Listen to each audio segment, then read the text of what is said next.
of the things that I found out is one of your former colleagues at IMH, Dr. Winslow, a well-known psychiatrist in Singapore. This is what he commented when he was asked, why is there such a significant number of OCD, obsessive-compulsive disorder, cases among children?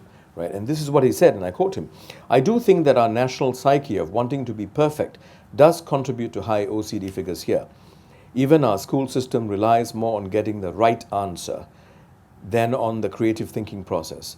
In public, too, there are huge issues of appearing right, well, and normal despite how messed up things may be."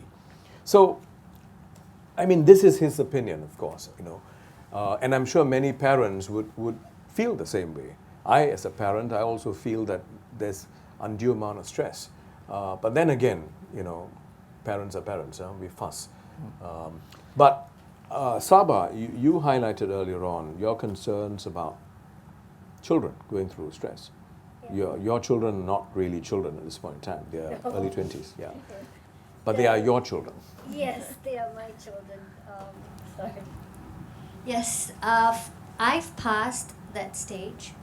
But when they were growing up, I had the same expectations as any other parent, especially for my son, for several reasons. Number one, because of our income background, because of our family education, lack of educational background, and thirdly, wanting to progress and be on an equal footing with everybody, the same as any society, any community, and always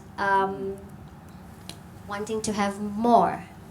So it's just not about education, about having material wealth, and to appear successful in public eye, not just public, especially family. There's a lot of family pressure to do well, not just personally, but it gets passed on to my kids. So over the years, what I've done is I've researched and I've looked at the education system, and I've tried my best not to apply too much pressure. But at the same time, I needed to balance society. So there was an anxiety that your child should not be left behind. Anxiety is always there. Right. It still is. Okay, let's hold it there. Maithili, you're a director of research. You've done a fair bit of research in this area. Would you want to comment on this? Has your research borne this out? No, OCD, yes, is we have one of the highest prevalences in the world. I can't deny that. I think the only country which has a slightly higher prevalence than what Singapore reported was Australia.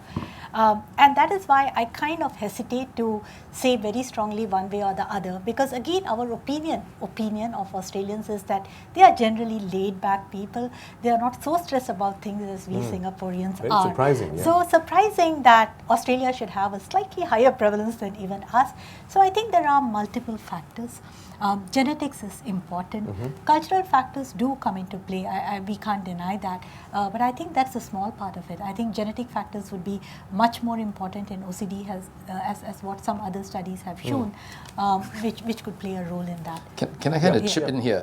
Please. I mean, you use the word anxiety, and I think it is good to have a little bit of anxiety. It's not a bad thing. It's how that anxiety is managed. Stress in society is in existence all the time, and it's a two-way street. What the environment does to you and what you do to yourself in reaction to that. And I feel that in cities like ours, a little bit of stress is not a bad thing.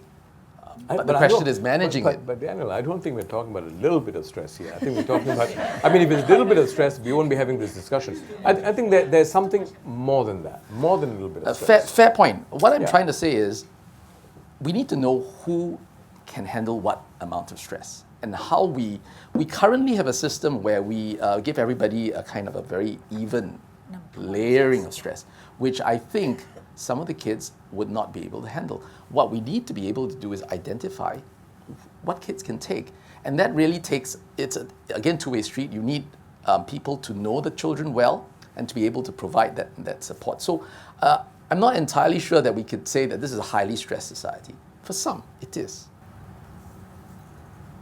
Okay. Can I just add on? Yes, please. Yes. Daniel was talking about different level of stress. I think the streaming comes about also because of we want to have certain groups of students where the learning needs are different, to stream them in certain cohorts, certain classes. But that actually made the kids feel quite bad. They feel bad about themselves because they're streamed into like the normal academy and all those.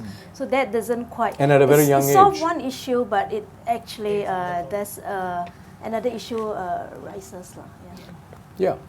I don't think there's anything wrong with streaming per se. I mean, we all go through different kinds of streaming. We may not even call it streaming. But I think one of the questions that's being addressed today, and I'm glad that it's being finally addressed, is are we streaming them at a stage in their lives when they're not ready for it? You know, at 10, at 12. I think those are questions, you know.